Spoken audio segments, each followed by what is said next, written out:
This Little League World Series, and you kind of demonstrated this, sir, Lubie, when we were talking about the Hawaii Vanderbilt game, a game that you would not have given a flying fuck about at any other time and for any other reason, but that you were encouraged by the professor to put $25 on the money line at 6-1. But you were all in on this thing, and you remembered chapter and verse exactly what happened and transpired in the last 17 minutes of the game, described in great detail, as if you were doing an ESPN highlight show.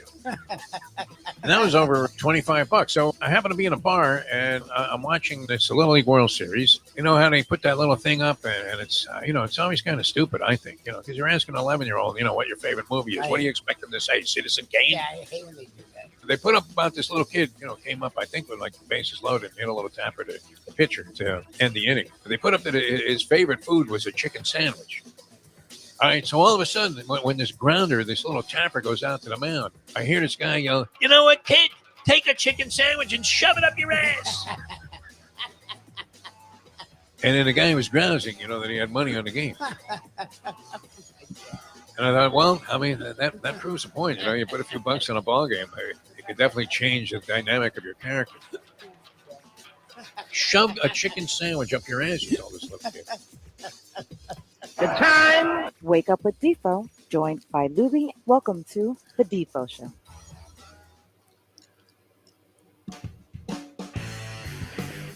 And a very pleasant good morning, everybody. Great to be with you here on this edition of the Defo Show as we make our return here. Got off the mark a little bit late, but that has become somewhat customary. We welcome back to the fold here one Mike Lubie Lubitz. Yes, Big Possum, you're right. Better late than never. Lubie, how are you? Your world travels are complete. Of course, you landed in Morocco. People want to address you by your new professional wrestling name, Mr. Morocco, but within seconds after your arrival, a whole lot of shaking going on. So there was much concern. I was actually pleasantly surprised to see the level of concern there was for you. As, people were texting me and asking me what the hell happened. Is Lubie okay? And apparently you were far enough away so that you were not impacted. In fact, looked like the trip went off pretty much as scheduled for you. How are you? Well, I was ready on time. My computer's being freaking weird. That's all right. Sorry about that. I've been sitting here. I thought you could hear me. I wasn't sure. Well, we just saw a habit that was starting to emerge with the dog and everything, a couple of weeks ago. And I'm thinking, what happened to this kid? He used to be so dedicated. But back on track. I was back on track, and I was sitting here waiting, and my computer's being fucking weird. So hopefully the show goes without a hitch. I'm sorry about that. No problem. The trip, it was interesting, and the earthquake was weird. You were in California, so you have a lot more experience. I'd never been through one. But it's interesting that like you can go through it, feel it, and as long as nothing goes wrong, everyone just acts like nothing happened. That was the weird thing about it for Shirley and for me. Okay, so were you freaked out at all? I mean, and you did eventually go to Marrakesh, which I guess this wasn't exactly in the city of Marrakesh, but I would think that travel would be somewhat limited and restricted, in that a change of venues and a change of plans might have been in order. No. It's weird because Marrakesh was about where the epicenter was about 200 miles from where we were at the time, in a place called Fez. When we got to Marrakesh, it looked untouched. So I guess it happened deep in the mountains. So even though it was about 50 miles from Marrakesh, because of where it happened, it sort of like insulated it, where you could feel it from very far away, but the major damage didn't happen anywhere but the rural areas in the mountains. But Marrakesh, I don't know. It's really weird because we kept asking people, and they're like, yeah, we did feel it, but we're okay. So, like, if Shirley was freaked out the whole trip after that, because it happened like 2 days in, I don't know. It didn't look like it. I mean, you're riding camels. You're, running around in the middle of the desert there. Did you get any all-terrain vehicles and start running around like like you were Lawrence of Arabia? I mean, what was the deal there? No, we did actually take an SUV into the freaking desert and rode camels. It was very Lawrence of Arabia, very like old school movie, being in the desert kind of crap, which was weird after an earthquake. I don't know. It was strange. People were really sweet. Like the concern really made me warm the cockles of my heart, as they say. We were fine. It was really freaking weird because the earthquake happened. We felt it, and Shirley was freaked out the whole time. I was fine. I just figured, like, if everything's okay after a 7, I guess we'll be fine. Uh-oh. What happened there, Lubie? You heard You some hear weird me? I'm noise, here. and all Hear of a me? sudden you dropped down a thing. Yeah, no, I hear you just fine. All right, good. Yeah. So it was a great experience. It was a lot of fun. And I don't know how people live through earthquakes because at least with hurricanes, we have a lot of notice. Everyone goes crazy. They usually miss. An earthquake comes out of freaking nowhere. Like, I don't know. It's a really weird feeling to me to like have the ground moving and then act like nothing happened. I never experienced any major earthquakes. I had moved out of Los Angeles before the Northridge earthquake took place, which was shortly after I left there. I believe. I want to say that happened in the mid '80s somewhere. Maybe it was later than that, but I was already gone. I was here in Miami where we were experiencing hurricanes, and I did. Many times. You're sitting in a place having lunch or whatever, and all of a sudden you look across the street and asking yourself, are those buildings moving or am I just really high? And that happened to me a few times. I remember I was telling Mike Mayo this after we heard about the earthquake in Morocco, and we were talking on the show about your whereabouts and well-being. I lived on the second story of a two-story apartment building for a while in Ontario, California. And I do remember going outside one day, and this was sort of a flimsy balcony. It wasn't exactly the kind of thing that you were thinking was going to survive if something serious happened in terms of Richter scale measurements. And I remember being on it, and it was rocking, but it was a relatively low number on the Richter scale, and it was a tremor that was from an earthquake that had actually hit sort of far away. But yeah, I mean, you feel like you're sitting like your ass is splitting the San Andreas Fault when it happens. And it is a little bit frightening because you don't know what's going to happen next.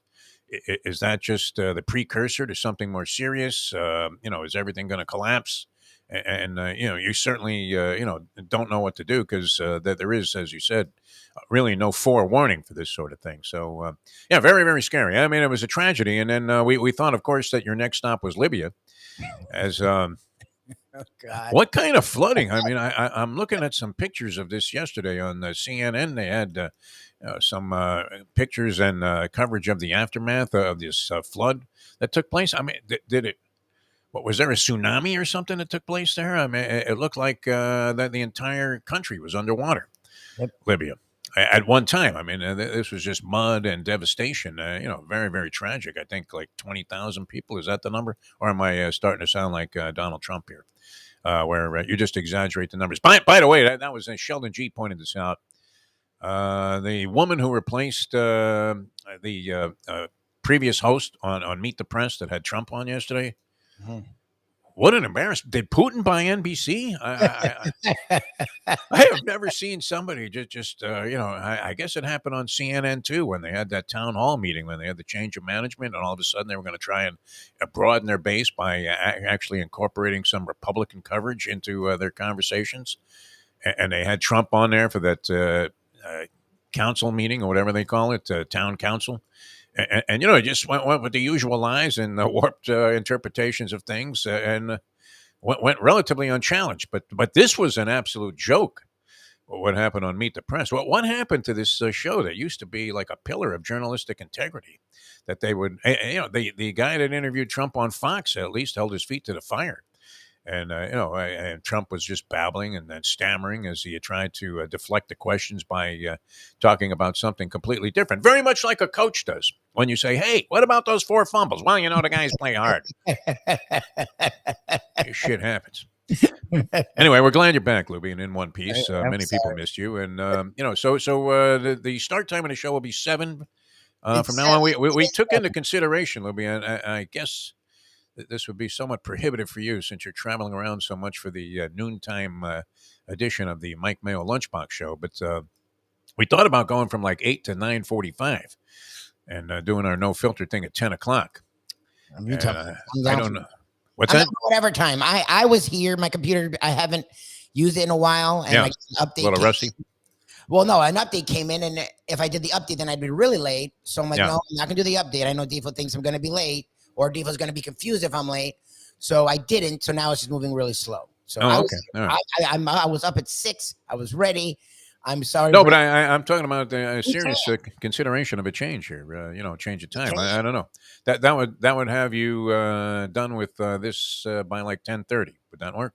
I'm fine. If you'd rather do that and our listeners and viewers are okay with it, it works for me. I'm okay with whatever time. I apologize for the tardiness. No, and it's not so much that I'm past that already. But yeah, but no, for future consideration, I'm just throwing it out there so the people on the chat line. If we started at 8 o'clock and went to like 9:45 every day, and then did our no filter thing at 10, which is supposed to be 15 minutes, but I've been stretching out into like 30 and 40. And the man just can't shut up. Well, we haven't even got to the number one event. I mean, it was an exciting weekend of football, both professional. The college games turned out to be better than people anticipated. Everybody was saying what a shit week it looked like in terms of the college football schedule. I would imagine high anxiety. What, were you back already on Saturday to watch the Boston College Florida State game? No? No, and I'm glad I wasn't. That's a good thing, yeah. I'm surprised you didn't jump out of the plane here, pull a D.D. Cooper and just say, okay, folks, I'm out of here. Would they have stopped you? That's the question. If you were just opening up the back door. Very scary. And it wasn't that Florida State was the only team among the heavyweights that was in a little bit of a problem there, including Nick Saban, who sees Alabama drop out of the top 10. That has to be for the first time in like centuries that Alabama has not been a top 10 team.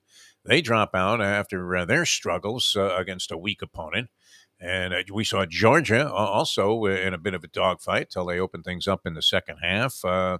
And most of the heavyweights found themselves in a real challenge, including the new Cinderella team, which was laying 20 some odd points in their game against Colorado State. As how much publicity off of 2 wins could Deion Sanders possibly get? He's on 60 Minutes, for God's sake, last night.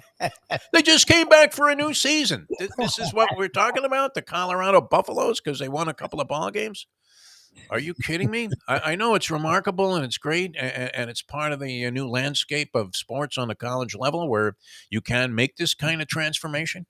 But nonetheless, I mean, 60 Minutes, they have 3 stories every week. This was the debut of the 2023 season of 60 Minutes. I look forward to it. I've watched 60 Minutes loyally and faithfully, every Sunday night for as long as I can remember. I can't wait for it to come on usually. And I'm looking at Scott Pelley doing another amazing job with Zelensky and the war in Ukraine, putting perspective on that only Pelley can do. Great storyteller, this guy. They have a thing about Israel and what's happening there. And the next thing you know, we're talking about Deion Sanders, primetime. And the Colorado Buffaloes, who, from the looks of things, I mean, maybe they can maintain what they're doing, sustain it for a while longer. But it looks like they're coming into a part of their schedule where it's going to be a quick jolt back to reality. Maybe more competitive than they might have been when they were a schlock team a year ago with 1 win. But it doesn't look like they're going to be heading for any national championship game, does it? We'll find out. Anyway, that was all part of the college slate. And then, of course, last night, the Miami Dolphin game. Oh, my God.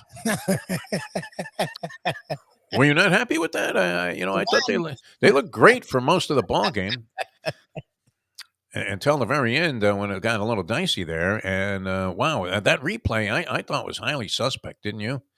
Did you see this? So, they had supposedly the guy's elbow was down after Giuseppe lateraled the ball off, and the guy looked like he fell forward. The Patriot lineman looked like he fell forward with enough, to get the first down and keep a drive going that might have put the Patriots in a position. They were in a pretty good position to possibly tie the game. There's no guarantee that they would have.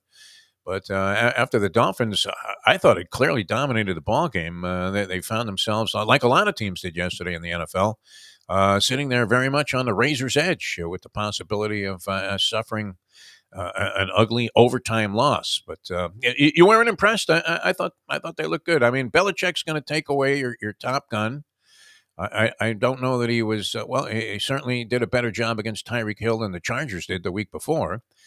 You had to anticipate that Hill was not going to have another 200-yard explosion like he did.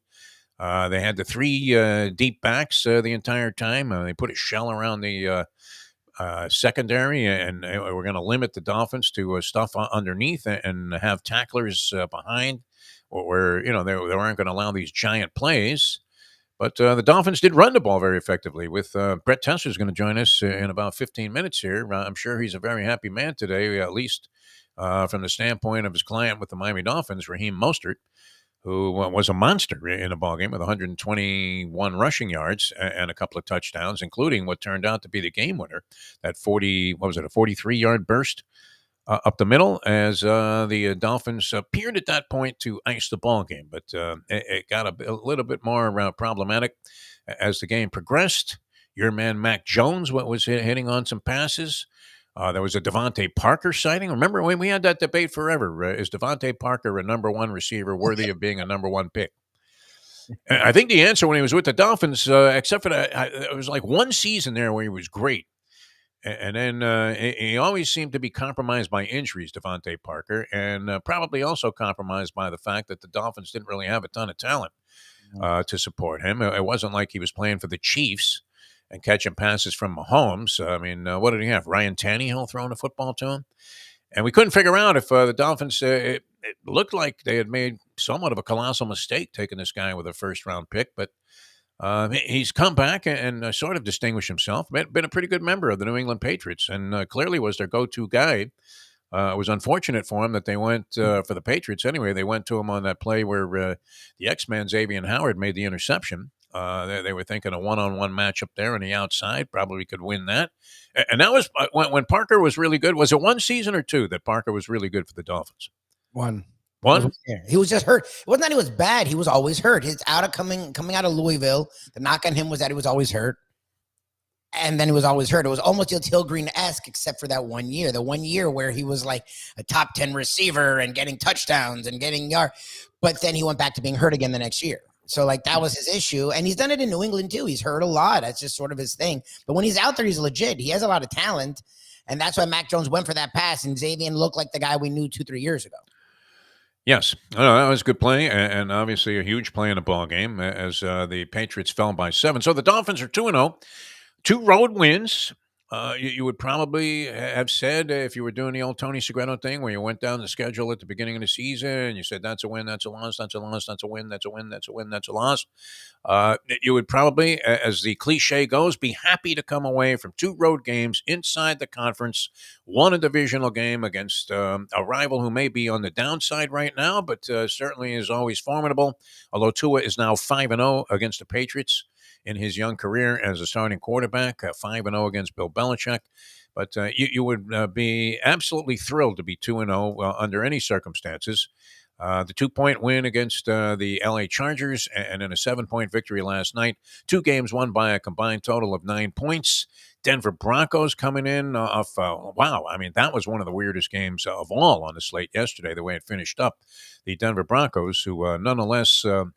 Did the Broncos win their first game? I want to say the Broncos are coming in at 1-1. Is that right? I think they won. Yeah, I think they won last week.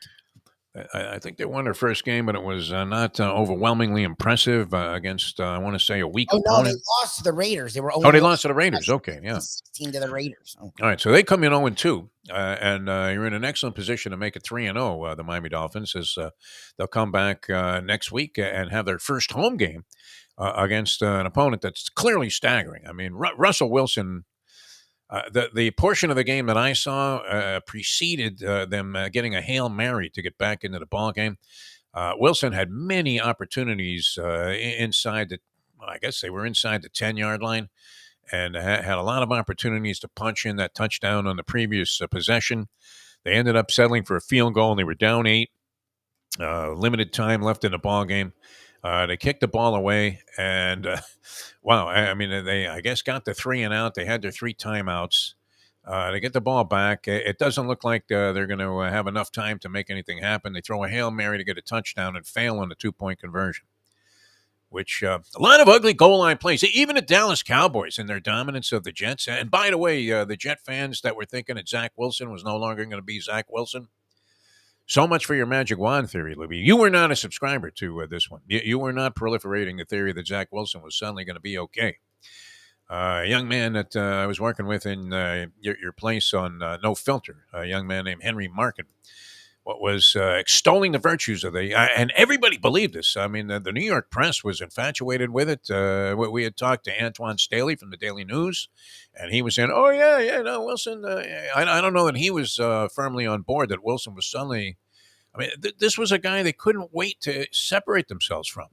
If anybody had offered them even a 6th-round pick, they probably would have taken it to get Zach Wilson off of their roster. Yep.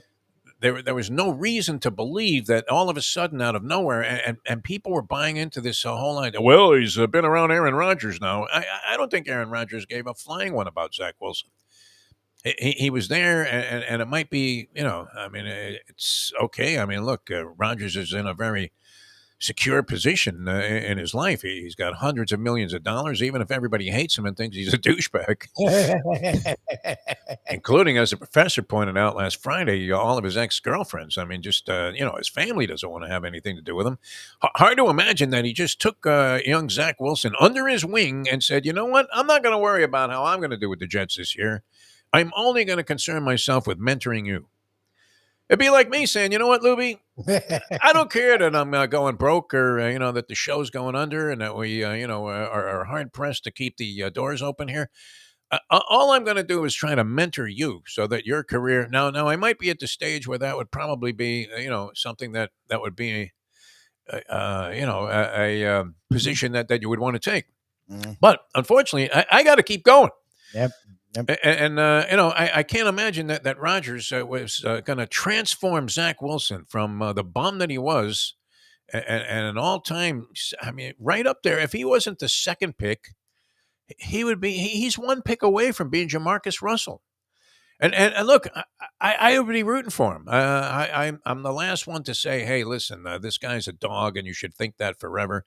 Obviously, talented enough to at one time have attracted the attention and the belief that he was worthy of being the second guy selected overall ahead of some other quarterbacks in that draft, as you'll always see. Flash some potential here and there, and yet, I mean, if a guy is inclined to make bonehead plays and be incapable of doing the so-called, little and subtle things that it takes to be a winning quarterback in the National Football League on a consistent level. It's not just throwing the long touchdown passes, Lubie. We know this, do we not? You have to be able to, and this is something that you're looking at with Tagovailoa also. And yet he seems to be somewhat accomplished in this, but not always at the moments of truth that really matter, where you need to get like 3 first downs to ice a ball game.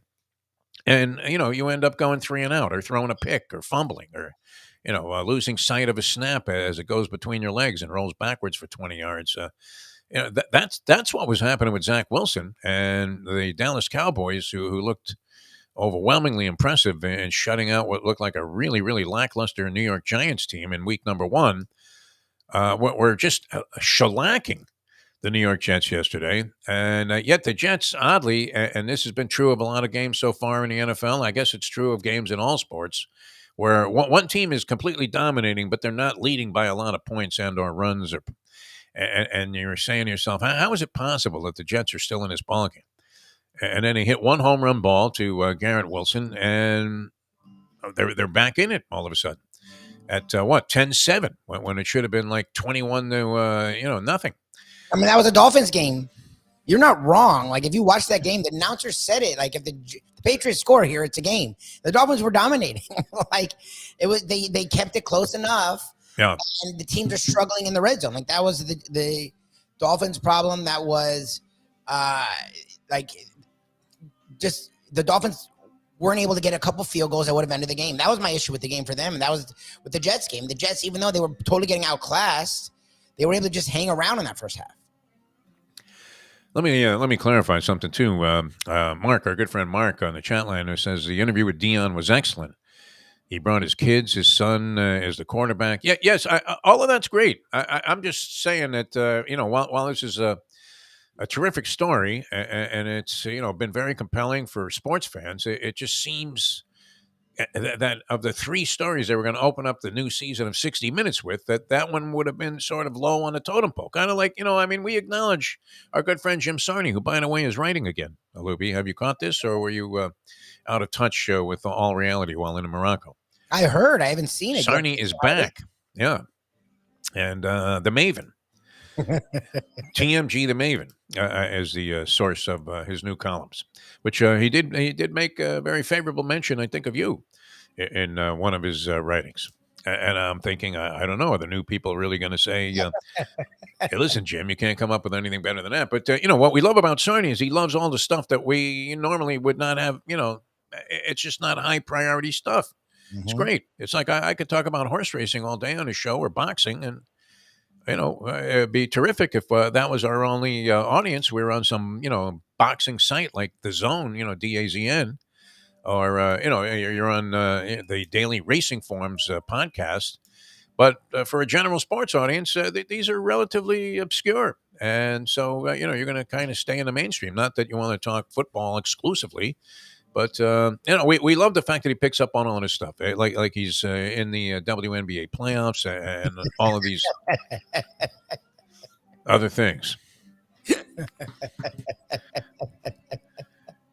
No, it's good. I really think it is. I feel like you're talking yourself into it. What do you think? The Liberty can go on the way? We haven't even gotten to another NFL game, Ed. Oh, We're already talking about the Liberty game. No, it doesn't work. I don't know. Sometimes you just have to table it. But the Dion thing, I would think would have been sort of, I guess it's a hot story right now, so they went with it. But it did seem like a stretch for 60 minutes, did it not? Okay. When there's so many important things going on in the world right now. I guess you can't go with all depressing news either. So it's kind of an uplifting story, is it not? Yeah, but is it? See, that's my thing. Look, you're talking to the wrong guy. You know how I'm biased. I know you hate Dion. I don't hate Dion. The only thing, I'm not a big fan of the braggadocio. All of this gesturing that goes on after a guy makes a tackle. I'm more of the school of act like you've been there before. The Barry Sanders thing, flip the ball to the ref and go running back to the sideline. That's great, but I don't mind it. Look, I understand this is the way of the world right now. I was never a big fan of it, and especially then. When prime time with the smile and the gold chains and the swagger and the dancing. But you know what? If you're good enough, look, nobody threw the ball his way for the most part. And when they did, he usually made something happen. And as a return man, we were talking about electrifying, the kind of guy that you pay your money to go see, right? It was Kevin Williams dropping under a punt there with the University of Miami. Every time the guy, was back to receive, you thought he could go all the way. Nolan Smith, the Flea, one of my favorites. Travis Williams back in the day with the Green Bay Packers. I mean, you loved a great return man. Billy White Shoes Johnson. That's sort of been neutered out of the game by the desire to do your best to legislate some kind of safety into the game. But nonetheless, still one of the most exciting plays. And Dion was a master of it. I mean, and look, if you played any sandlot football and you ever returned a kick or a punt, I mean, what wasn't, and we didn't really kick off, right? The guy used to throw the ball. He used to get the guy who could throw the ball the furthest. He'd try and throw it down to the goal line there. But it was a thrill, right? Didn't you envision yourself like taking one all the way to the house after ducking like 6 tacklers? And, all of a sudden you sprint down the sidelines, you get to the opening and you just open up and accelerate and blow by everybody. That was Deion Sanders. So I enjoyed him. But when he poured that beer over Tim McCarver's head, in the locker room after he was pissed off that McCarver was McCarver criticizing him for doing both baseball and football. He was late to a playoff game because he played an NFL regular season game, and McCarver thought that was abhorrent. And maybe McCarver was a little bit too stodgy about that, right? I mean, this was exciting to everybody except apparently McCarver. That Deion Sanders would be running back a kick for, what was he, with the Atlanta Falcons then? And then, leading off for a World Series team, for God's sake, and actually, being somewhat of a factor. Pretty amazing. I mean, we talk about the great two-sport athletes. I don't know that I consider Deion to be great at baseball, but good enough to, it wasn't like he was Tim Tebow, this guy. Oh, right? I mean, you're fighting for a championship. You're not going to throw that guy out there just to add a little flash to, whatever it was that you were trying to accomplish. So, but in general, I mean, I have nothing but respect for all of that. And the fact that he could come in here, what he did at Jackson State, remarkable, right? Yes. Nobody thought they thought he was a clown as a coaching candidate. Not they, I did. I mean, the professor talked me into that they would win 3 games. I thought they'd get demolished early in the season. So I'm not going to cast aspersions against him. What he's done is impressive. But you said it. Look at who they played. Look at Nebraska this year. Look at TCU this year. And then Colorado State's horrible, and they should have lost that game. If Colorado State doesn't do the goddamn prevent, they don't score because Shedeur Sanders, the Heisman candidate, looked like shit that entire game until they went to the goddamn prevent in the fourth quarter. So well, there you go.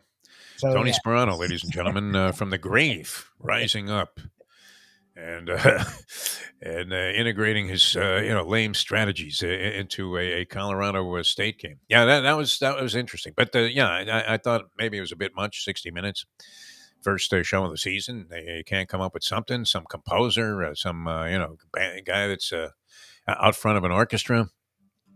Anything, you know what? Opera singer, some ballet dancer. But prime, Deion Sanders, he's good TV. He just is. That deal that he had on ESPN Game Day was great. They bring on The Rock. They have turned this into a pop culture festival. The fact that he's won 3 games at Colorado. All right, we're going to run for a minute here. We're going to come back with Brett Tessler, the agent of the Stars. Should be a very happy Brett Tessler, agent of the Stars, as his client last night, at least one of his clients, on the Miami Dolphins, Raheem Mostert, you would have to say was probably the MVP of that game, no? Yes.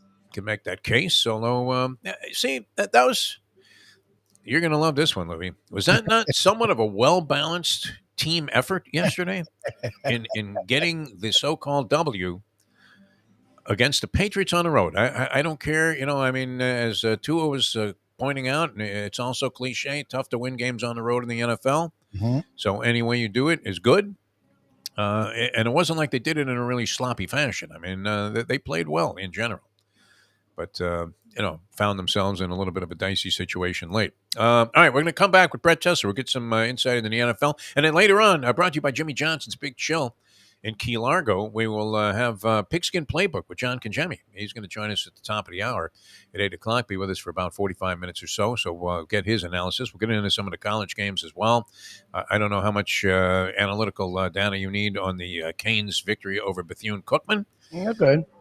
But, for a practice game, they were all right. As the professor pointed out on our Degenerate Friday, when you look at Bethune-Cookman, you could see where the transfer portal has not only thrown the college game into complete chaos. Beyond that, it's Gordon Sully time. It's pandemonium because their backup quarterback was a white guy.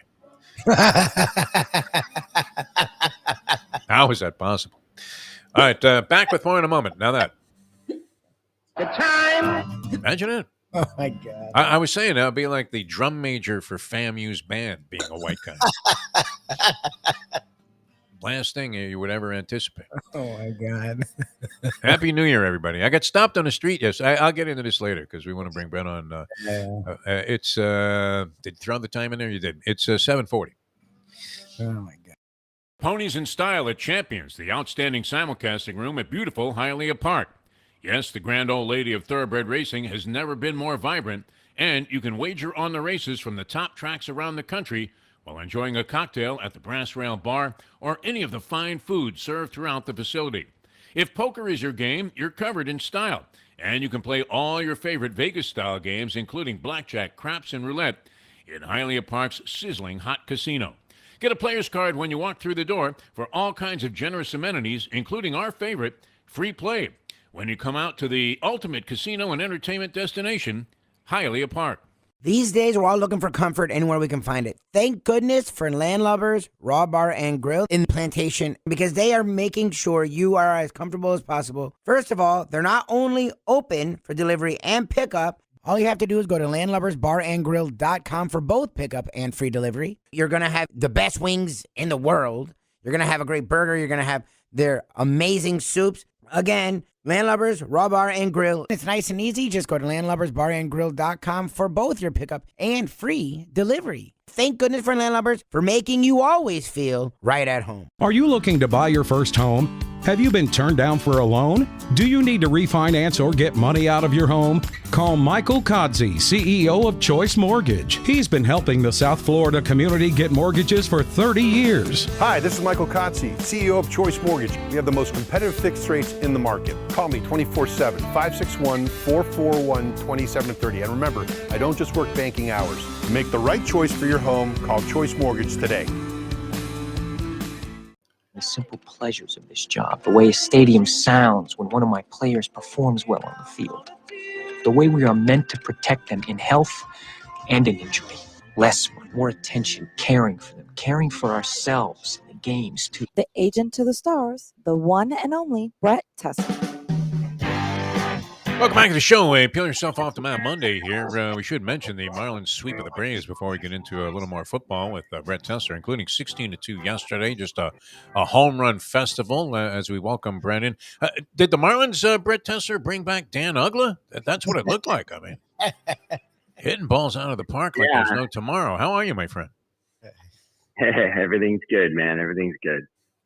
I hesitate. I'm reluctant. I texted you once during a ball game yesterday or during the football Sunday. I'm figuring you're just like glued to a set all day long watching your various clients all around the league. And I would imagine that covers the full spectrum of 1 o'clock games, 4 o'clock games. And of course, last night in the spotlight, gentleman that you were kind enough to have on our show as a guest right after he was the MVP of an NFC championship game with the 49ers, Raheem Mostert, who now is much more well-known around the league. I mean, they talk about his blinding speed, but he is running with it seems like an extra dose of power this year, and that was very much in evidence last night.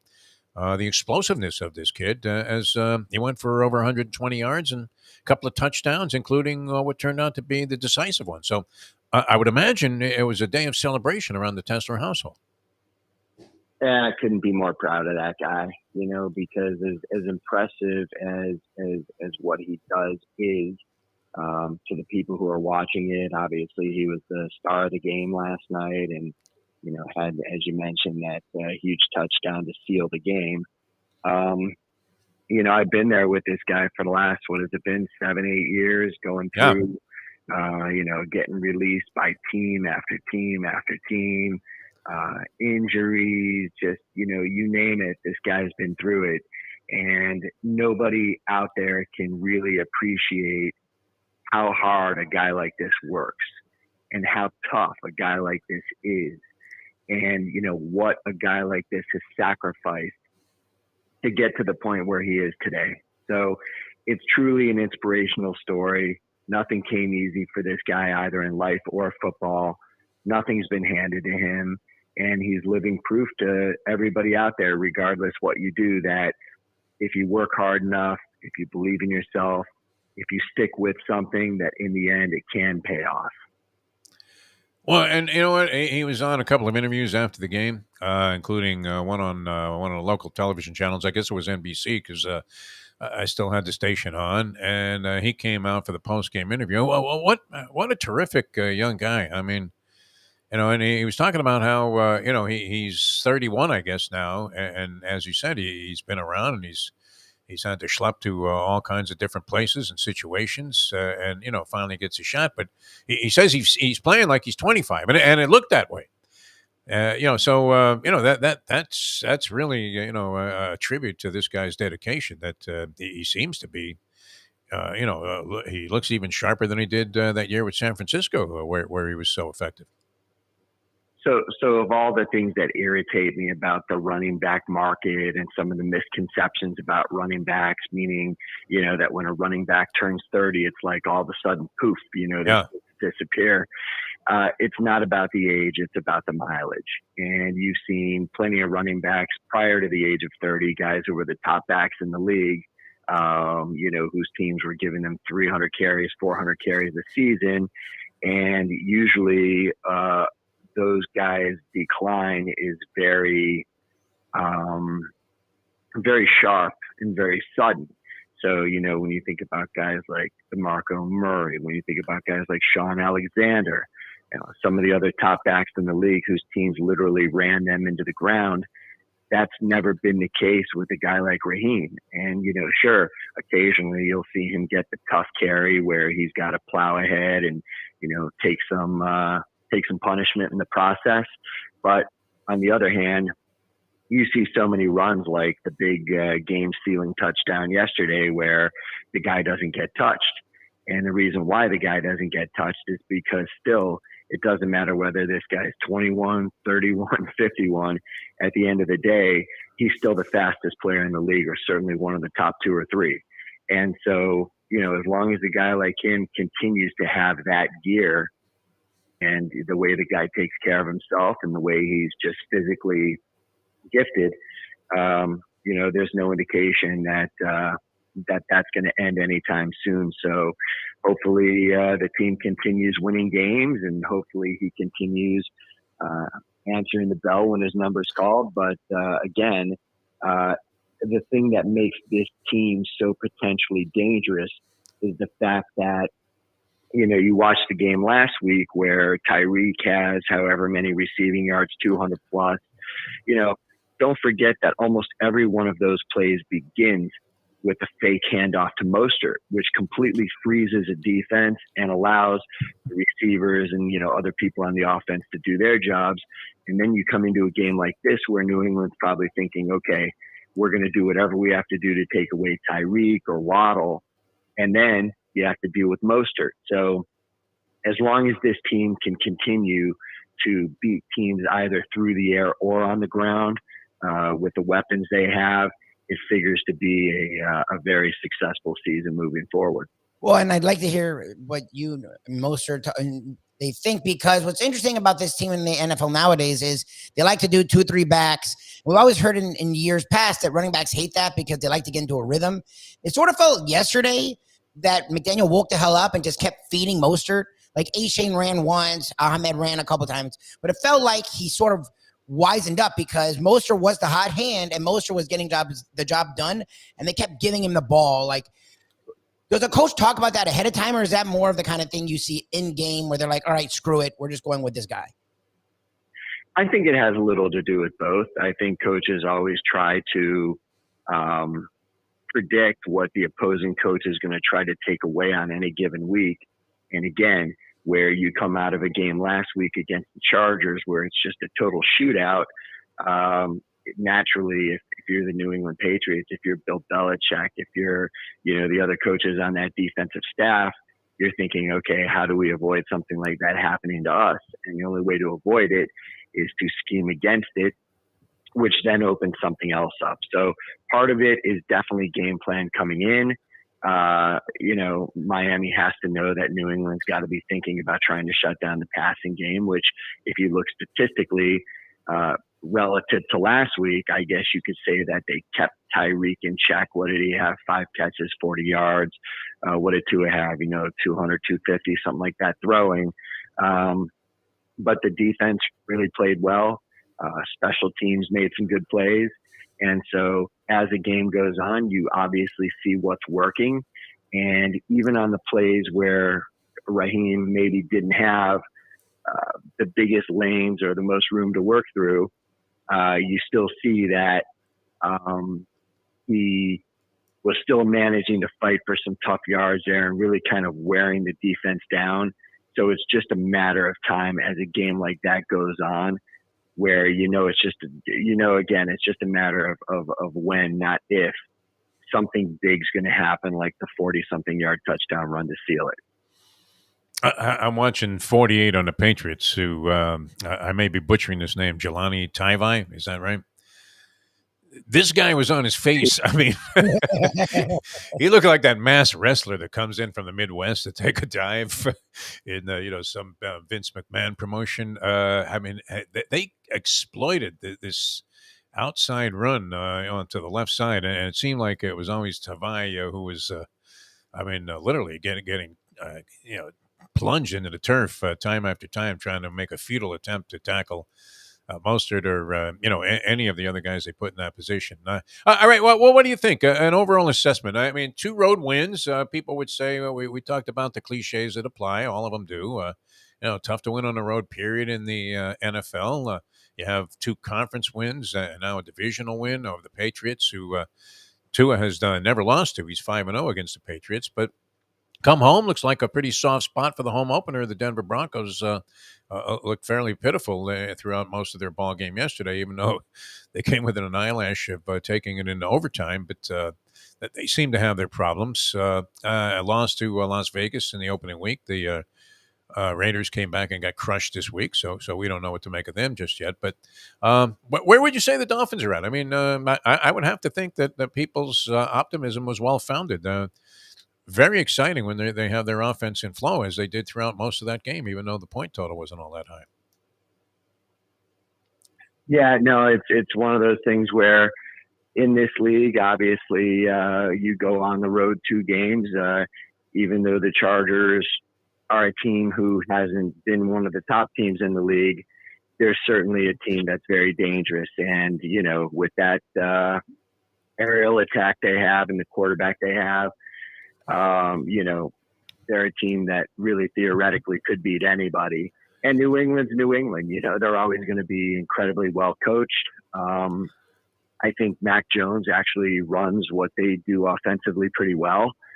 And, that defense is always going to be a challenge. And that kind of was the case for at least, a good part of the game last night. But yeah, in this league, you underestimate a team like a Denver or whoever. They still are coached by Sean Payton. They still have Russell Wilson behind center.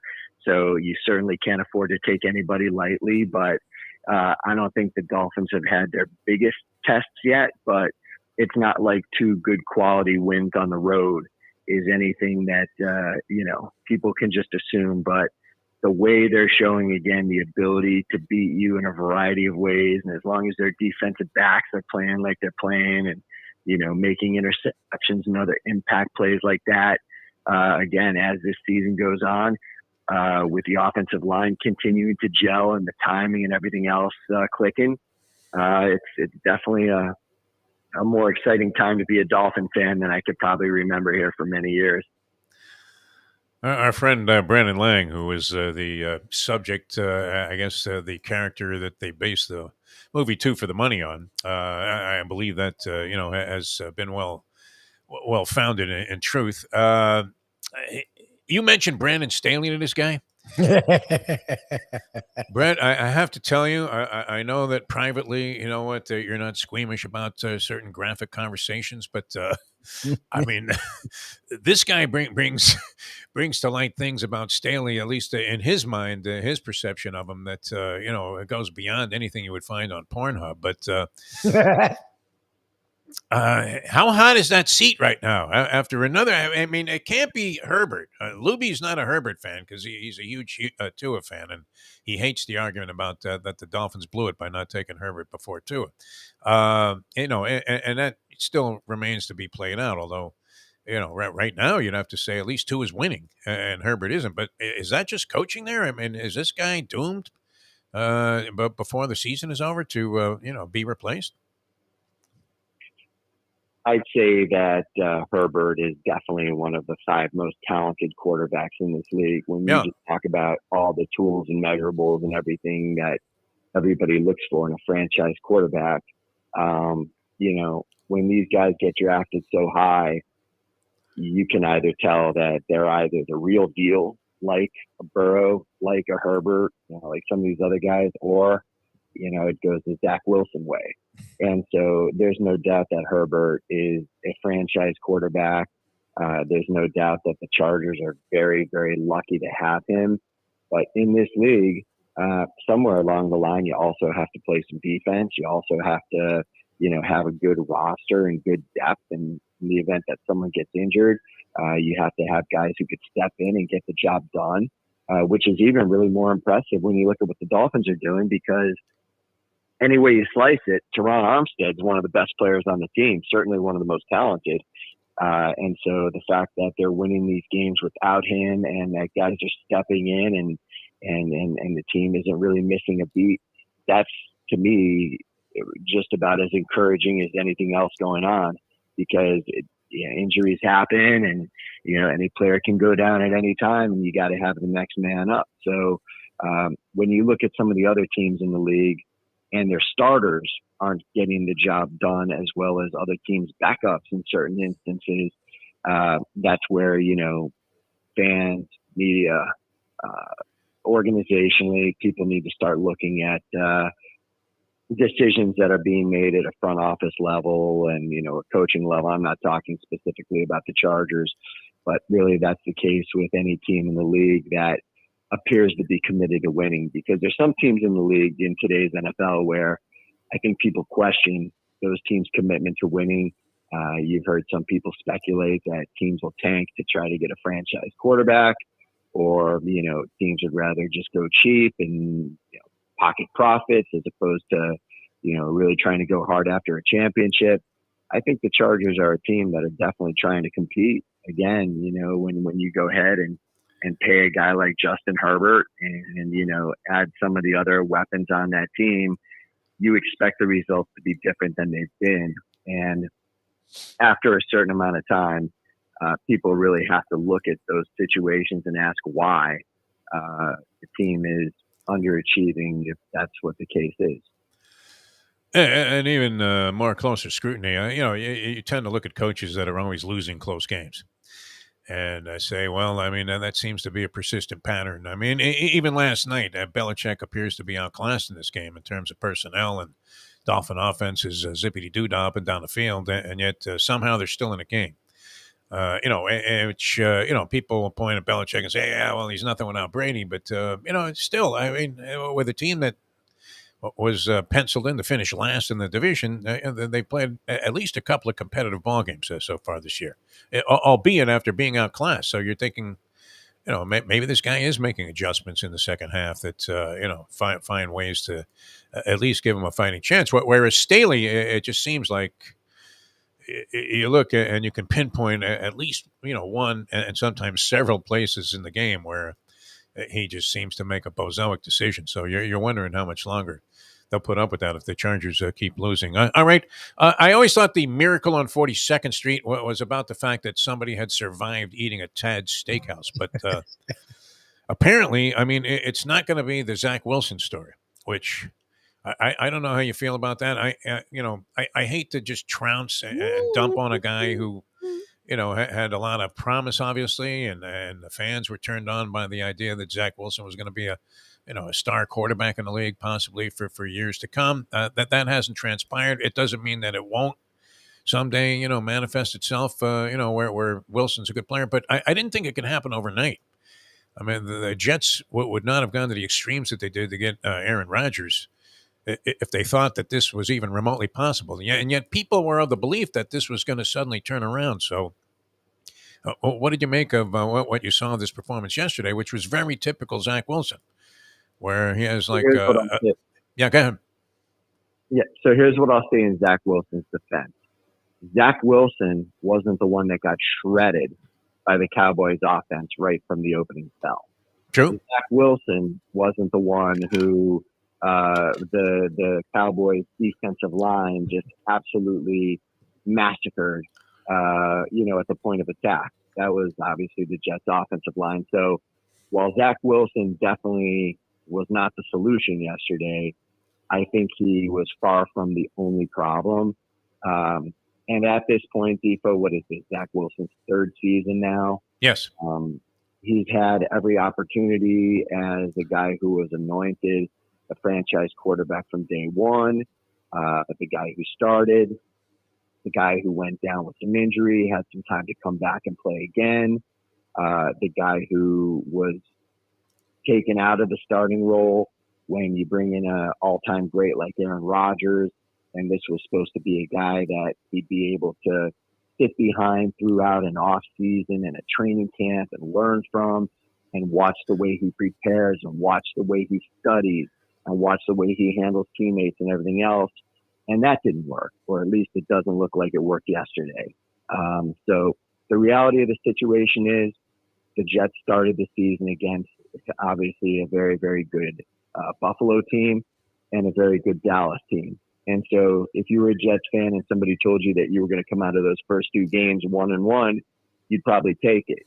But anybody who watched that game yesterday would realize I think this team has a few more issues than a lot of people may have cared to discuss or think about, just because everybody was caught up in the whole Aaron Rodgers euphoria and talk about how great the Jets defense is. Well, defense didn't look so great yesterday. And I think Aaron Rodgers would have been really hard pressed to do the things that we've all grown accustomed to seeing Aaron Rodgers do with Micah Parsons up his ass every 10 seconds. So I think that those circumstances would have been difficult for any quarterback. But when, Zach Wilson kind of has the reputation he's had up to this point of being a guy who so much was expected of and so much was given to and so much was given up to get, that, like we talked about, how you could tell very quickly that a guy like a Justin Herbert's the real deal. The way you could tell that a guy like Josh Allen, regardless what happened last week, you saw him settle down this week, and this is the Josh Allen that many people think of as an MVP candidate. You think about Patrick Mahomes. You think about Joe Burrow from day one. With these guys, you just know. And in the case of Zach Wilson, we're in the 3rd season now. So the first year you could claim that it's a learning curve and that, he was a little bit of a project. The second year you can make whatever excuses you want. By the 3rd year, it's kind of like, crap or get off the pot. And so we'll see how things move forward for them. Again, they're 1-1. And this next game for them, I think, is definitely a must-win type game, because then after that, I believe they have the Chiefs. And, they'll be dealing with the Dolphins coming up. And so it's not going to get easier for them, that's for sure.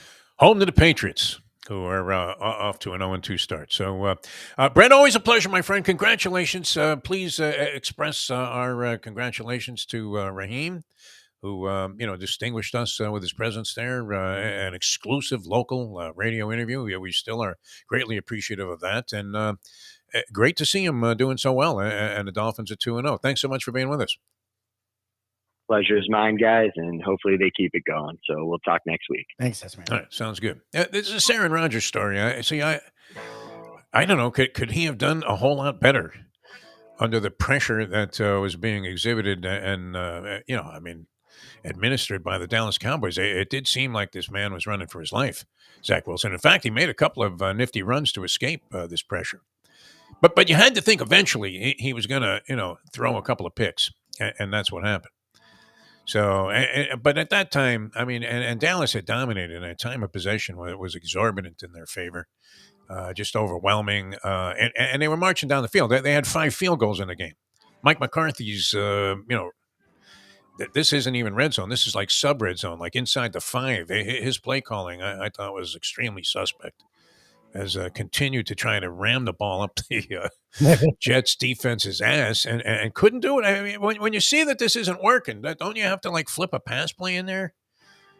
Well, why be so scared? Why are you running as scared? McCarthy, funny too, because he didn't have. They actually pointed this out.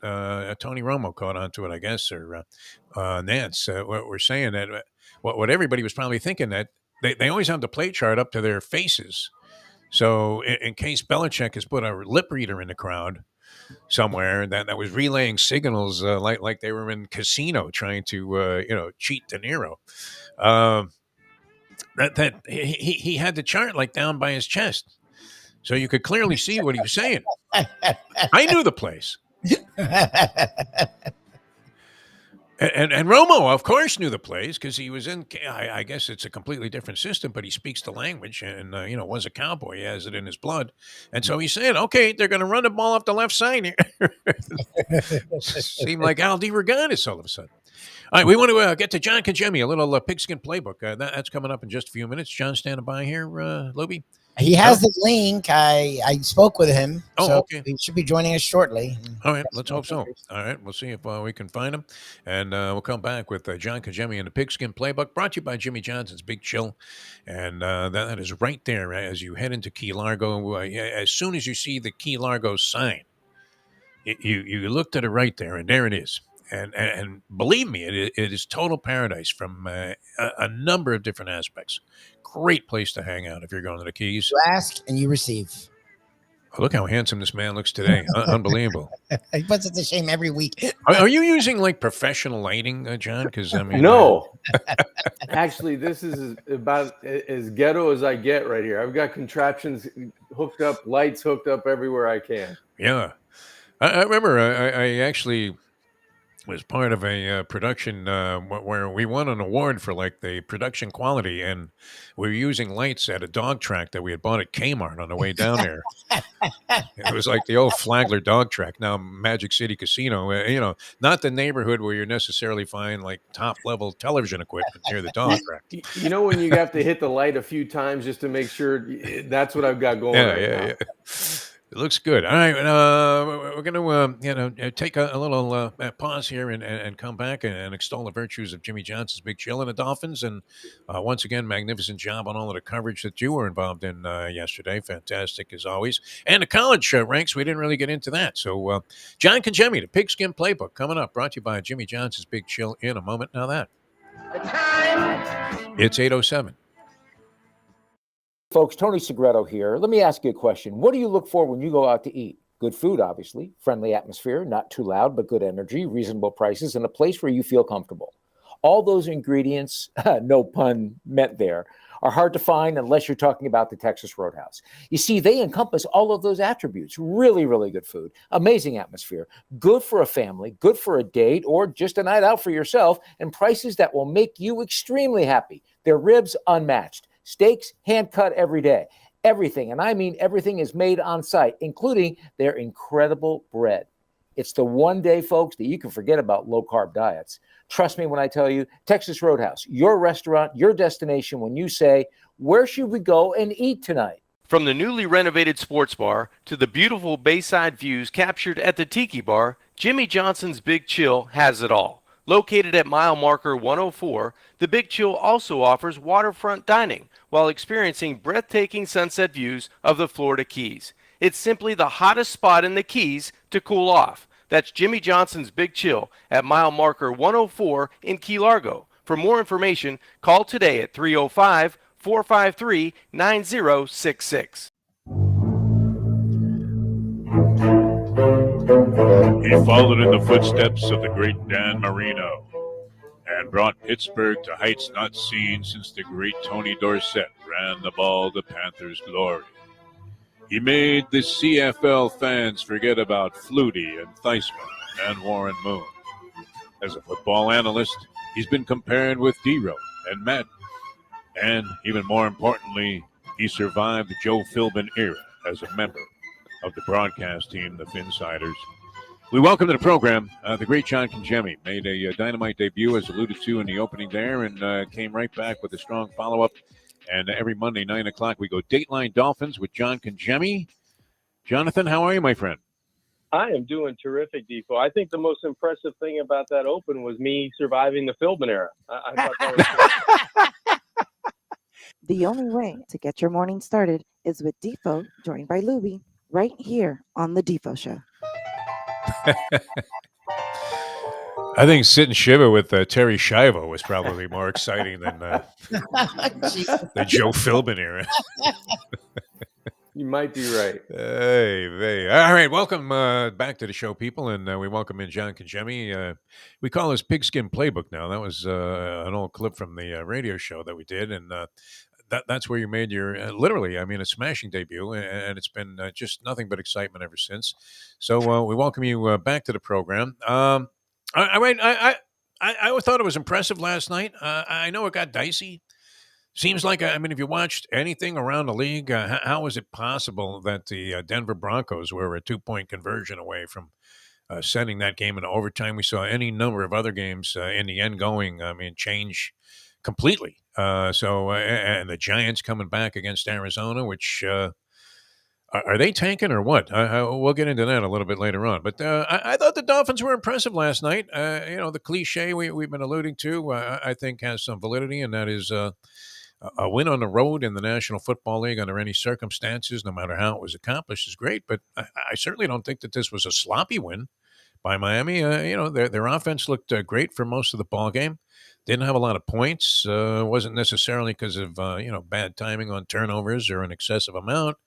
Just seemed circumstantial, and they kind of controlled the game, except at the very end there when. As is typical, like in an NBA game where a team is 11 down with a minute and 37 to go, and somehow they're at the free throw line to tie it. As time is out. That's the way sports are contested today. So, what did you think overall, John? Guys, anytime you're talking about a win and you're slicing and dicing it to try to figure out how they did it, just be thankful that they did it and they're 2-0. Because I had the Dolphins 1-1 at this point, before we started playing for real, because I don't know if they go on the road and beat a Charger team that's just as good as them, I think, in a lot of areas.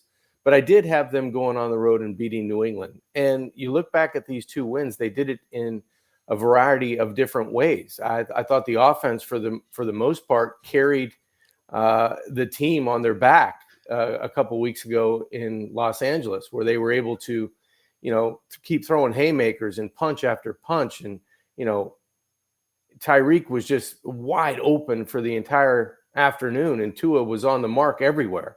And he kept making play after play after play.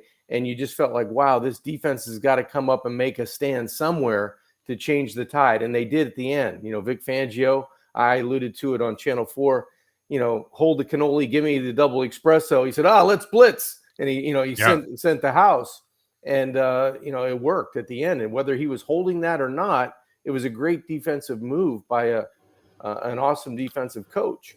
And now you look at the Sunday night game, the offense was good enough to win, but by no stretch of the imagination did they carry the team. They ran the football a lot more effectively. I thought Mostert looked awesome in both games, for what he gives you. He goes over 100 yards. I think he had 121 yards. But the defense, they had 4 different defenders get a sack. They had a couple of turnovers. They go from giving up 234, 236, whatever it was against the Chargers on the ground, and they limit a really couple good running backs to 88 yards on the ground. Right. So I think the script had flipped a little bit in how they win.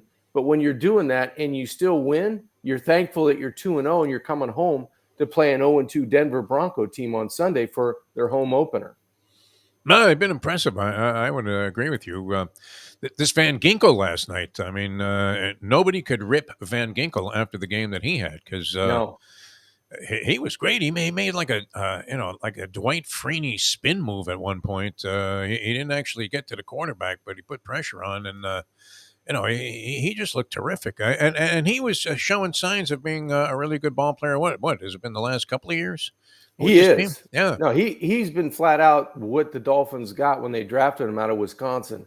He's progressively gotten better, but he's always been a contributor, whether it's been, a large to a certain extent, like last night where he was one of the guys with Bradley Chubb and Long at linebacker that really you saw a flash consistently throughout that whole game.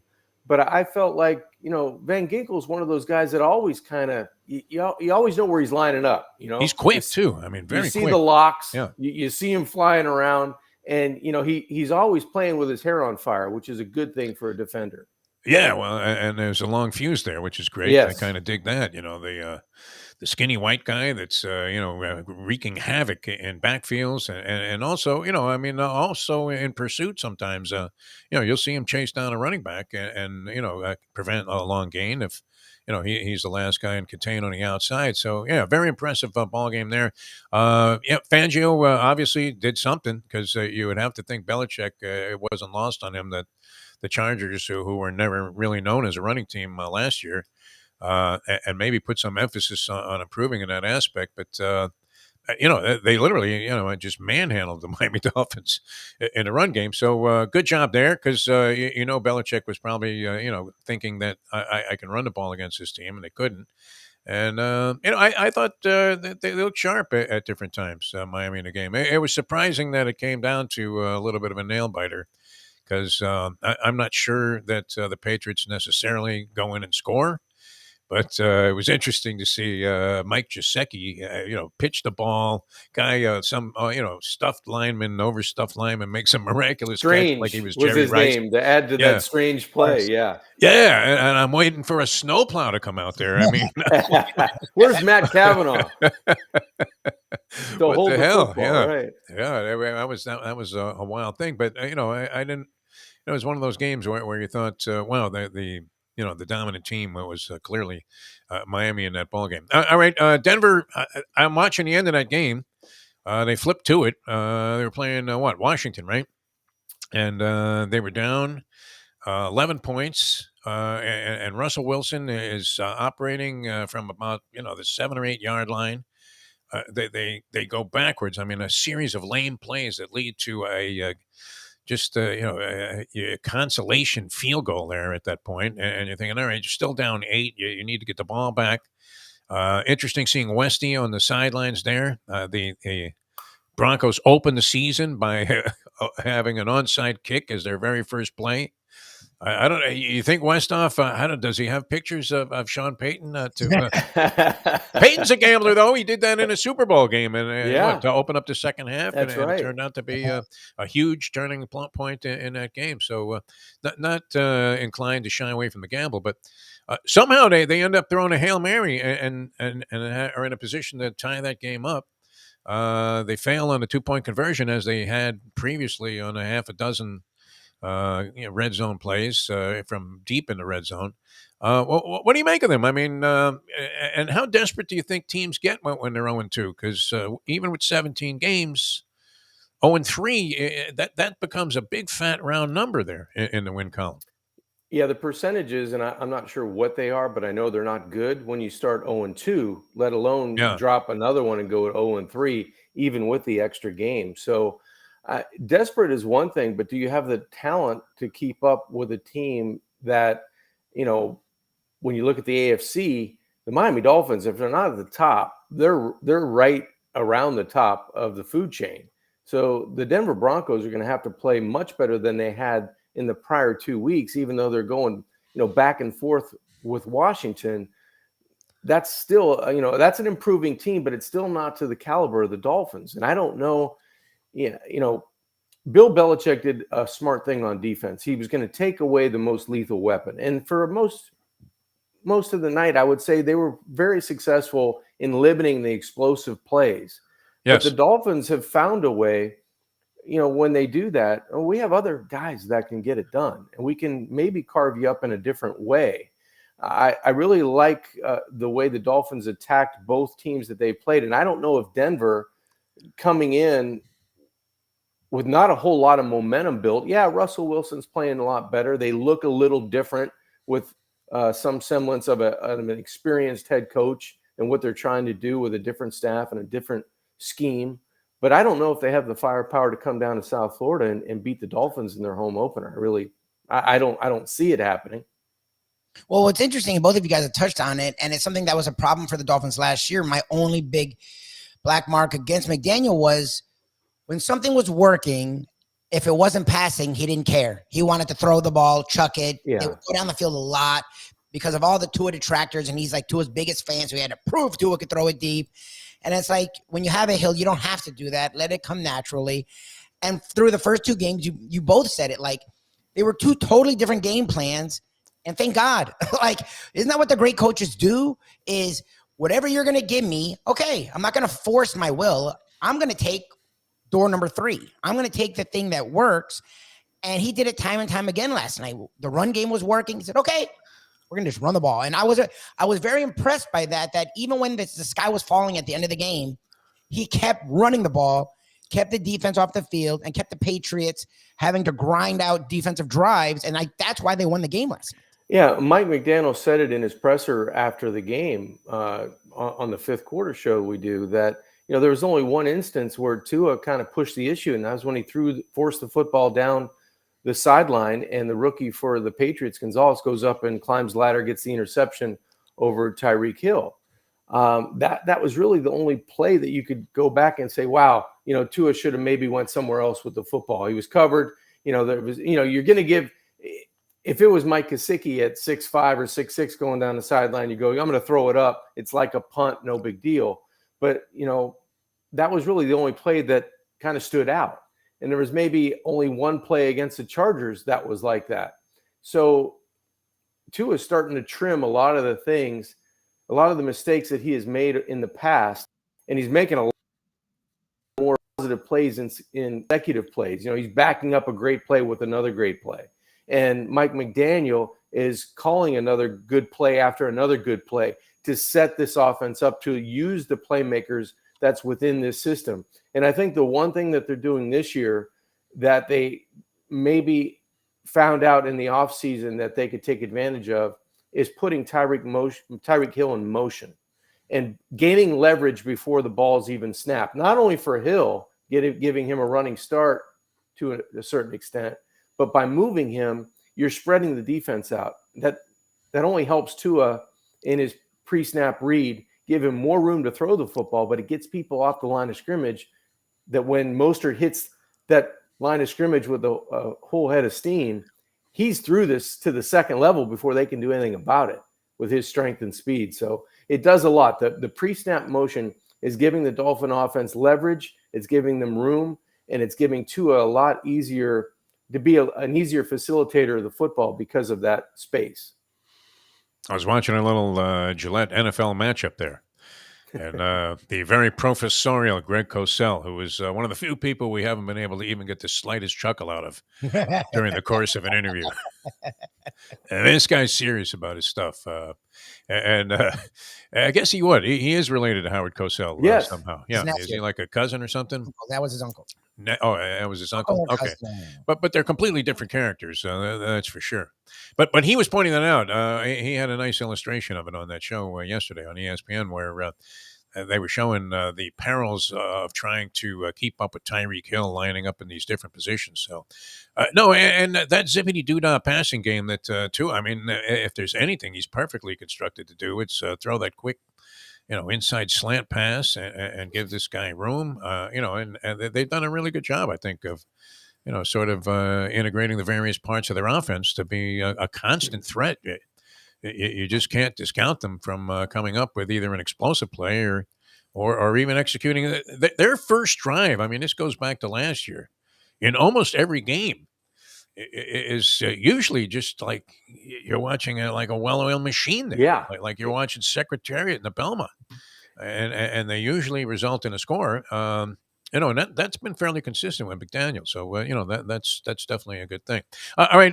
Elsewhere around the league, we touched on this a little bit, and I want to get into some college ball, John, because it was an interesting weekend from a lot of different standpoints. Even though the slate going in, most people were dissing the card as being one of the ugliest they've seen in the history of college football. And yet, no.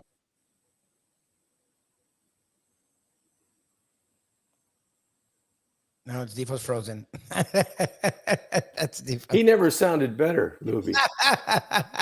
Well, I think we're getting to a break. But yeah, it was a very wild college football slate after it was supposed to be a boring college football slate.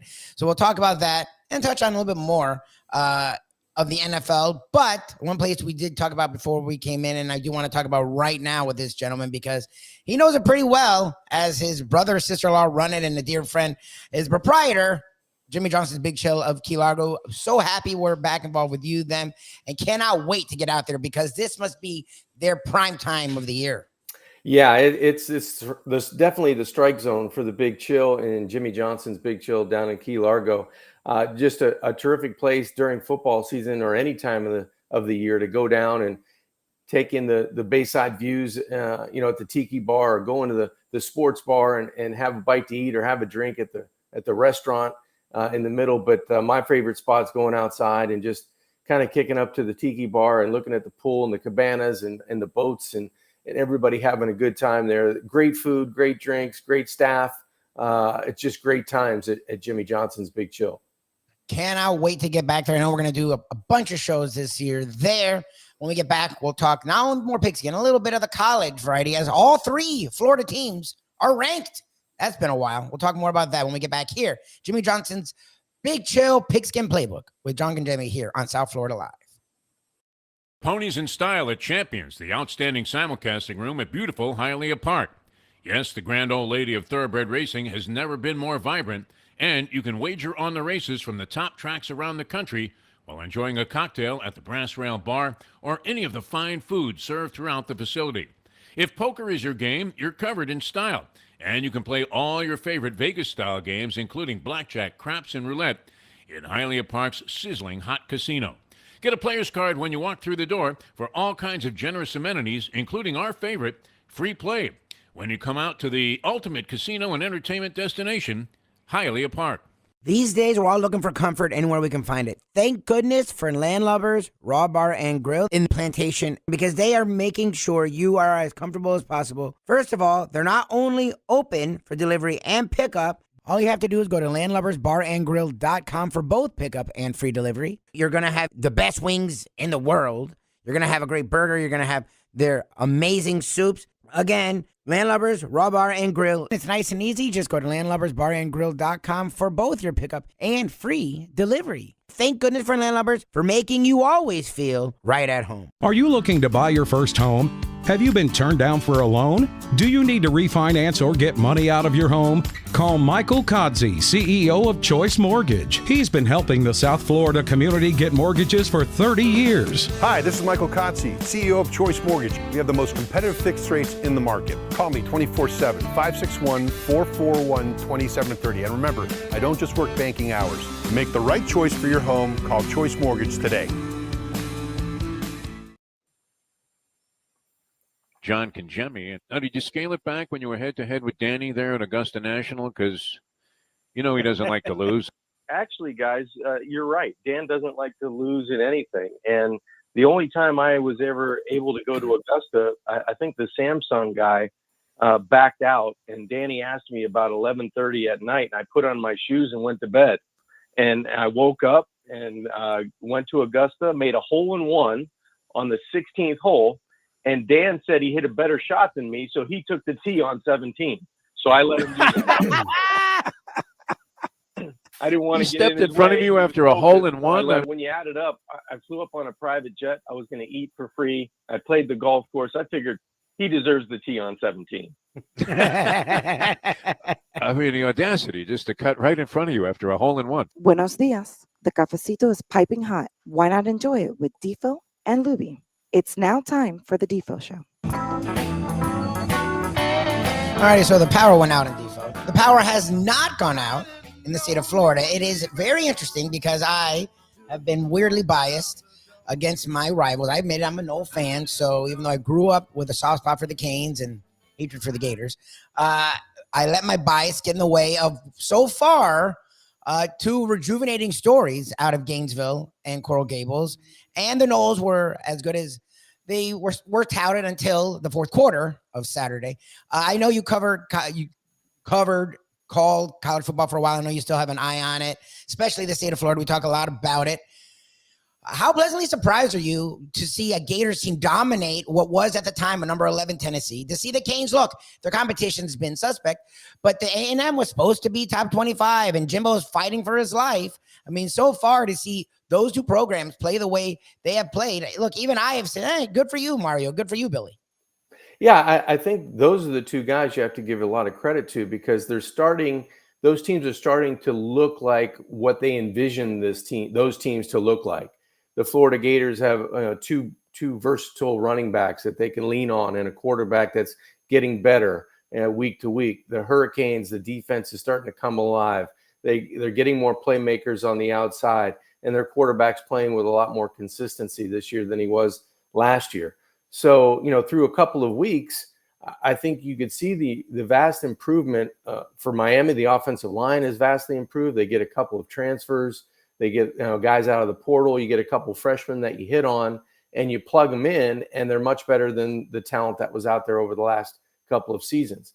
For Florida, kind of the same way. You get a couple of guys that play a lot better than what guys have either graduated or left the team or gotten beaten out, and those systems are starting to look a lot better. And for Florida State, I think they're one of the better teams in the country because, it's just an abundance of talent with a coach that I really liked when he was at Memphis, that I got to know a little bit. And I like his schemes, and I think he's starting to get personnel with a quarterback that seems like he's been there forever, that continues to play well, and a defense that's advantageous. They're an attacking style of defense.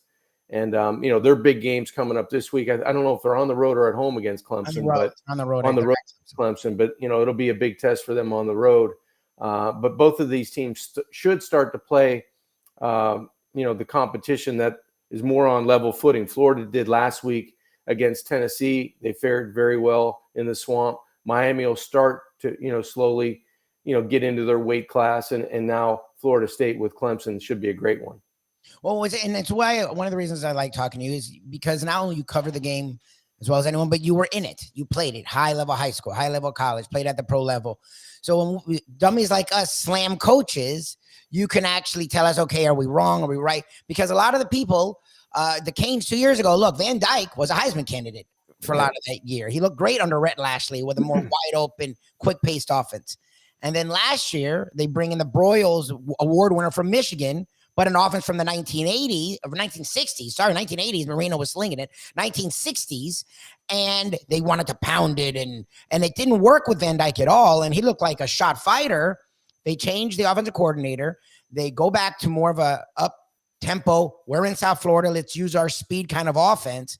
And Van Dyke looks like a different dude. He just does. I have to give him credit for that. How important is just scheming and coaching when it comes to a guy? Because we're seeing in front of our eyes, same dude, two different systems, totally different guy.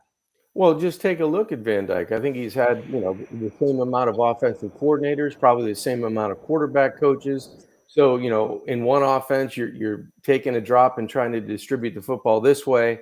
And sometimes things, you just don't see things clearly. And now it looks like he has a great rapport with the coach because the offensive coordinator, because he seems upbeat on the sidelines. You get to look at their interaction. You get to see their body language. And that tells you a lot about if a player is accepting what that coach is trying to give him. And I think you can see that. You can see that relationship is solid. There's a trust factor there. It goes both ways because they're going to hit some tougher times, during the season as the competition gets a little bit stronger, and they're going to have those tougher discussions on the sidelines. But it's one of those things that if you trust that guy, you're going to go out and play for him. You're going to go out and do what you've done on Tuesday, Wednesday, Thursday, Friday of work week so that it shows up on Saturday. So I think Van Dyke's in a good spot mentally. He's in a good spot with what they're asking him to do. And I think he's got better players around him to do it with. Okay, so let me ask you, we hear so often the term trap game. And again, that's another one of those things that a guy like me is like, well, don't let it be a trap game, like coach all week, talk all week. But again, especially in college, they're kids. And especially with social media, 24/7 sports cycle, it's easy to fall prey to. Everyone tells you how great you are. You have a big game next week. Don't worry about this team.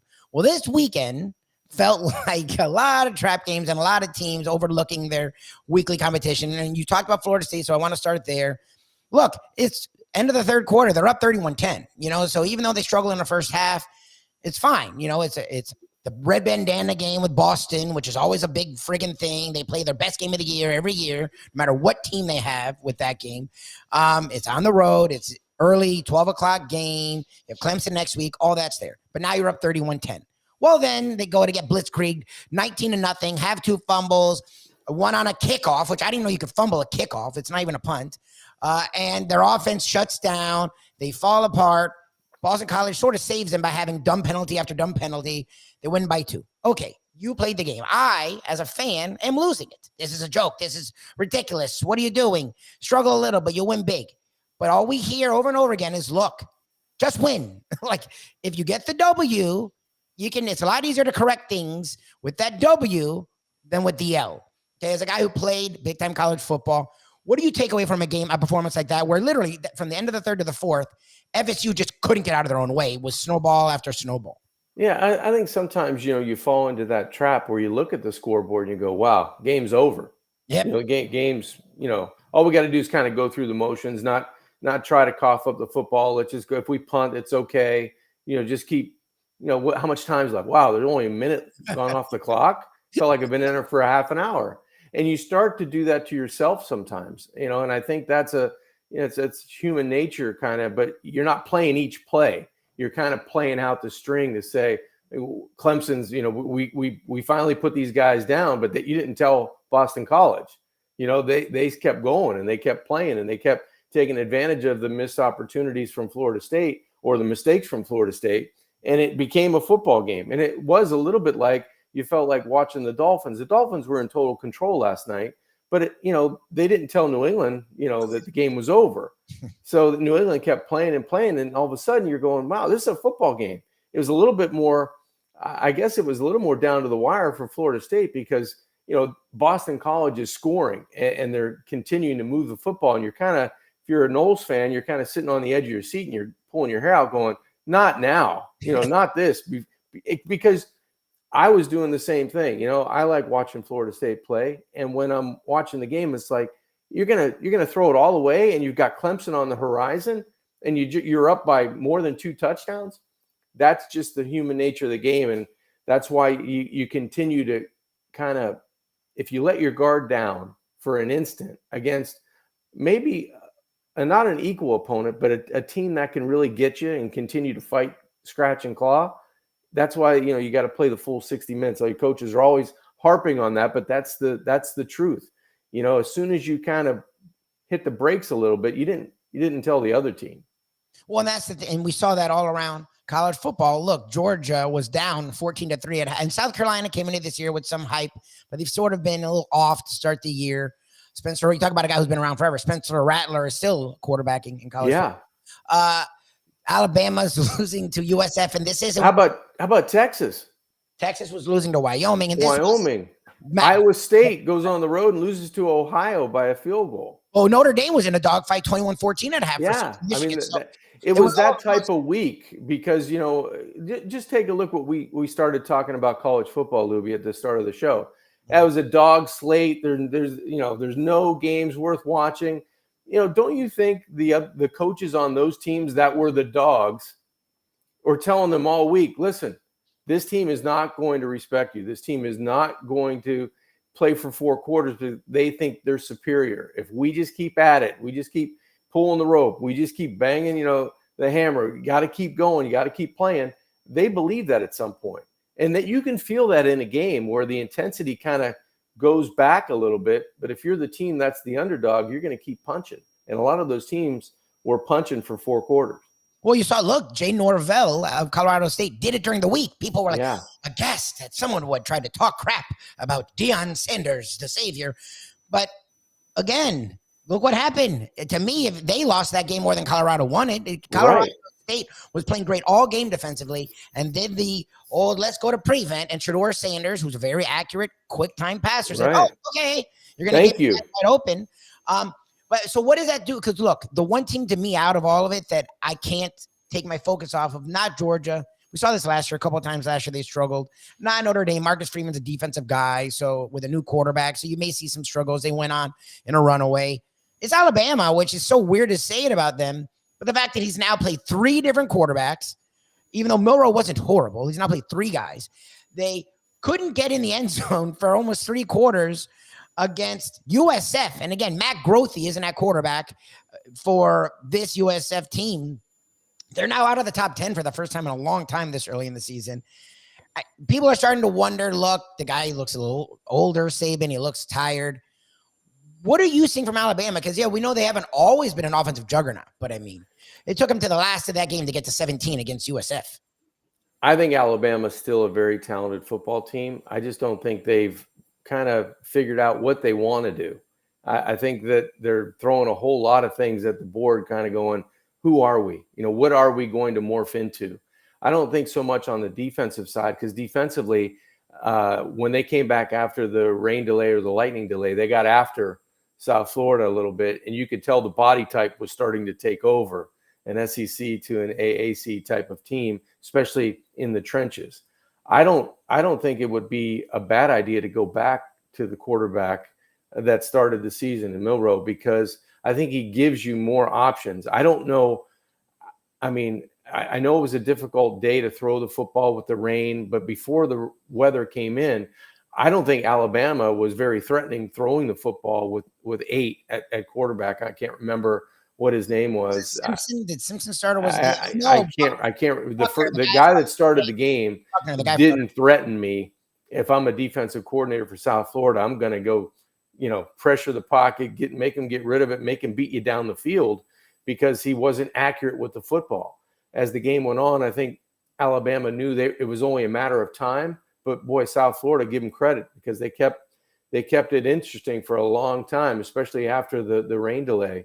But I would go back to Milroe if I was Nick Saban and get confidence back in this team, because I think he gives you the best chance to be explosive, because if things break down, he can make a play. And that's where a lot of the college football and a lot of pro football is now. If things break down, you have to extend plays or at least get out of the pocket to be able to make a play or to continue a play. And the only thing that he needs to do is protect the football, when he's doing that. Don't throw as many jump balls. Don't throw it up for grabs in terms of giving it away, because that's the only thing right now in the SEC. When you have Ole Miss and Mississippi State, I think they have coming up in the Alabama schedule. If you win the turnover margin, you should beat both of those teams. Well, look, you played the quarterback position. It seems like the home of the great quarterback this year is out west in the Pac-12. Yes, we've talked about all the teams struggling.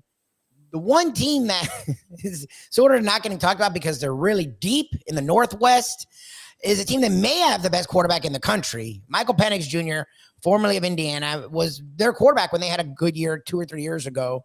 Was a little off 2 years ago, goes out to Washington, picks it back up, and is now just a freaking, whatever they're saying about Shedeur Sanders, Caleb Williams, it's actually Michael Penix Jr. who's doing it. Has another, 4 or 5 touchdown game, over 400 yards passing, can run, can do it all.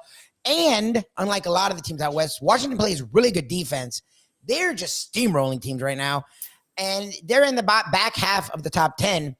But look, as a Florida State Seminole, I'll say they're playing more impressive than us right now. Well, they have a good team, and you look at the level of competition, there's only a couple of games that probably are going to be on par with the talent that Washington has. You got Caleb Williams and USC. After that, you're going to really have to play down to your competition if you're going to be in a ball game. Right now, Michael Penix is playing terrific football. He's been doing it for a series of games. Last year, he had a terrific season. He carries it over into this year. I think, they've got that mojo going, whereas they feel like they can beat anybody. Roll the football out. We'll travel anywhere. We'll play anybody. And I think they have that belief because of the way their quarterback's playing that they're going to outscore you. And to your point, Lubie, they have a defense that can back it up a little bit on that side of the football. So they're a dangerous team. It's a shame that you don't get to really see them until you got one eye closed, on a Saturday night. So, I'm sure that they'll be in prime time a little bit more as the season moves along. But, they're one of the teams right there at the top that probably are better than their ranking, but they're still in the top 10 and they're in striking distance to have another impressive game and kind of move up the ladder. All right, you brought up the term prime time. Before we go, you talk about the Pac-12. The story out of college football this year has not been Alabama sort of struggling, Georgia slowly out the gate, even Florida State. The story's been out there in Boulder, Colorado. They had their toughest game thus far, which it seemed to be their easiest game, their in-state rival, which I guess is a hotly contested rivalry that no one outside of Colorado knows about. Jay Norvell talked, Deion Sanders talked, and Colorado State came out on fire, and in the end, Shedeur Sanders and Colorado inched out of victory in double overtime. I wasn't here last week to hear your thoughts on the whole Colorado, Deion Sanders, and then on the field, they actually are backing it up. What are your thoughts on what is going out in Colorado? They're now top 20, and they're now 3-0. Well, I think it's a pretty cool story because what he's doing is he's giving life to a university and a region of the country that really was kind of pay no mind. It was on the back page. If you talk about Colorado football, you really go, okay, what, in the 90s? Or, when am I going to talk about it? Yep. So, I think it's a good story for college football. I think he's doing right by his team and his players and his staff.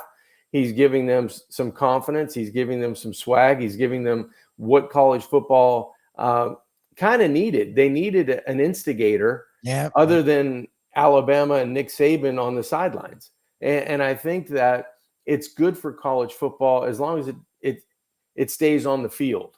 I think that's where you kind of, people kind of get irritated by, maybe stories that get personal, or off the field. As long as we can concentrate on what a great job Deion's doing with coaching his football team and the way that they're playing and the way their offense is explosive. He has one son throwing for 300-400 yards. He has another son taking it to the house on a pick six. Those are great stories. And you get an in-state rivalry game that goes into double overtime and it's exciting and the fans are rushing the field. I think all of that stuff is really contagious for college football and is good for college football. And you're talking about what's happening in the game.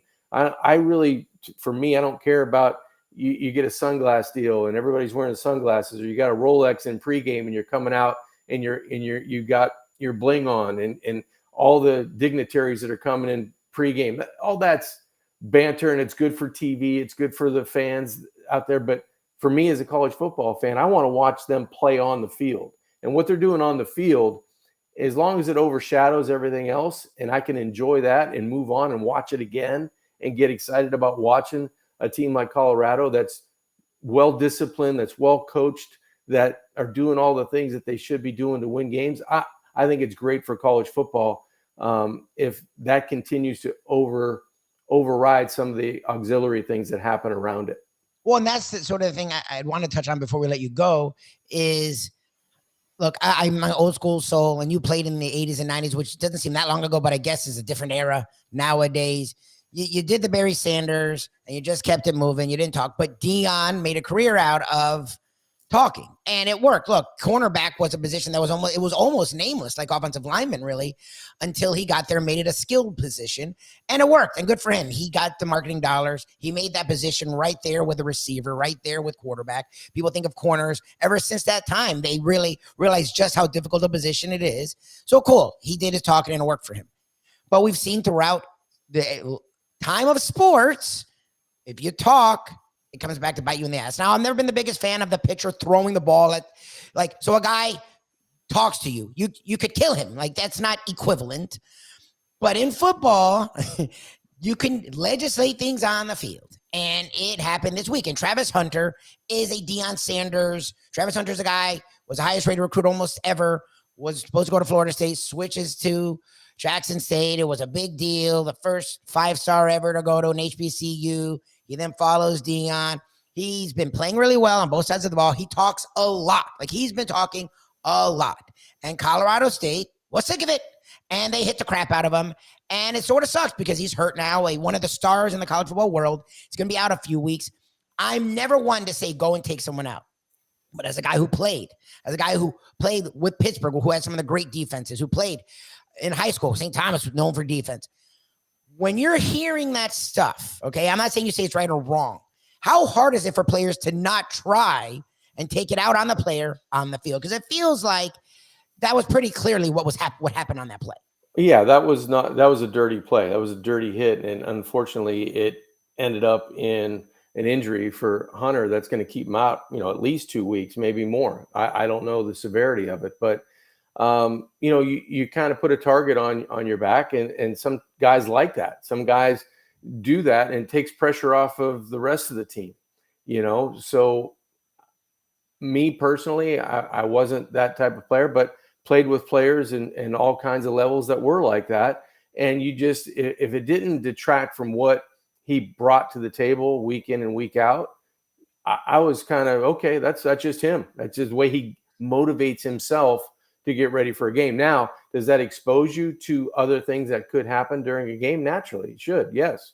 But you're inviting that. You're accepting that responsibility when you take those actions or you say those things about either an opponent, an opponent's coach, an opponent player, university, whatever you're talking about.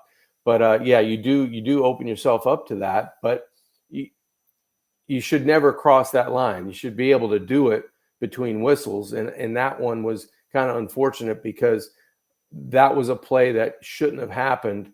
And it probably happened because of the things we're talking about.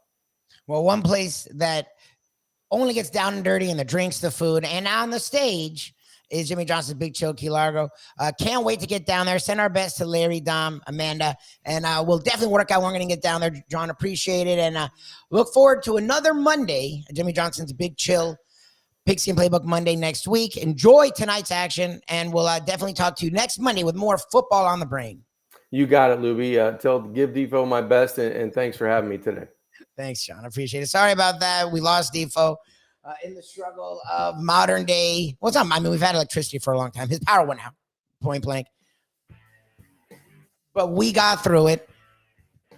And we will get through it once again tomorrow. Appreciate everyone who wished me well. It was an interesting trip. It was a great trip. It was a long trip. And I am happy to be back. Sarni asked when's my next trip. I don't know. And I'm happy. Look, I love traveling. It's a really good time, but I also enjoy being home and I enjoy being with you all. Your kind wishes really, really did mean a lot. And we were fine. We had a great trip. We're still married after 2 weeks together. So look at that. And I really enjoyed this morning. Glad to be back again. Jimmy Johnson, Big Chill, Key Largo. Check it out. Actually year round prime time because it never gets that cold here. And even if it does, it's a great place to warm up. And when it is nice and warm, nothing like Key Largo as a setting with great food, great drinks, great action. Jimmy Johnson's Big Chill of Key Largo. Thanks, John Congemi. Sorry we lost Defo, but we will get him back. We should have a no filter, so check that out, nofilter.net. Morning briefing. We do that each and every morning just after 9 o'clock. It's what we do here, but a little bit smaller. Check out some of the stuff we have on the Believe Network. We'll get back to that as well. And 5 Reasons Sports Network. Appreciate everyone who tuned in today. Thank you again to John Congemi. Thank you for Defo, who was here, who's not here.